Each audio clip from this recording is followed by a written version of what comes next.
ಈಗ ನನಗೆ ಸ್ವಲ್ಪ 18 ದಿನದಲ್ಲಿ ಗರ್ಭ ಕಚ್ಚಿರುವಂಗಿದೆ. ಇನ್ನೂ 3 ದಿನಕ್ಕೆ ಏನು ಹೇಳೋಕ್ಕಾಗಲ್ಲ. ನಾವು 25 ದಿನ ತುಂಬಿಟ್ಟಿದ್ರೆ ಕರೆಕ್ಟಾಗಿ ಹೇಳ್ಬೋದು.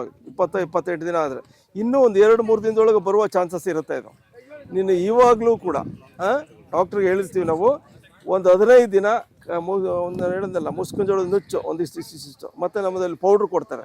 ಸೊ 25 ಗ್ರಾಮ್ ಪೌಡ್ರು ಹಾಕ್ಕೊಂಡು ಹೋಗ್ತಾ ಇರು.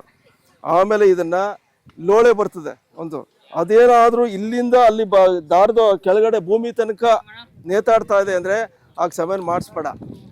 ಅದು ನೋಡಿ, ಕಾಲ ಹತ್ರ ಬಂದು ನೇತಾಡ್ಕೊಂಡು ಕೆಳಗಡೆ ಹೋಗ್ತಾ ಇದ್ರೆ ಆಗ ಕರೆಕ್ಟ್ ಹೀಟು. ಈಗ ನೀವು ಇವತ್ತು ಕೊಡಿಸ್ತೀಯ ಸೆಮೆನ್ನು, ನಾಳೆನೂ ಹೀಟಲ್ಲಿರ್ತದೆ ಇದು. ಅದರಿಂದ ಇದು ಫಲ ಕಚ್ಚುತ್ತಾ ಇಲ್ಲ. ಆಗ ಅವ್ರಿಗೆ ಒಂದು ಇಂಜೆಕ್ಷನ್ಸ್ ಹೇಳ್ತಾರೆ, ಅಲ್ಲಿ ಬರ್ಕೊಡ್ತೀನಿ, ರಮೇಶ್ ಇವ್ರು ಡಾಕ್ಟ್ರಿಗೆ ಹೇಳ್ತಾರೆ.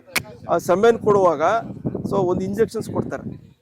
ಇವತ್ತು ಸೆಮೆನ್ ಕೊಟ್ಟು ಇಂಜೆಕ್ಷನ್ಸ್ ಕೊಟ್ಟು ನಾಳೆ ಬೆಳಿಗ್ಗೆ ಒಂದು ಸೆಮೆನ್ ಕೊಡ್ತಾರೆ. ಆಗ 100ಕ್ಕೆ 100 ಭಾಗ ಕಚ್ಚುತ್ತೆ.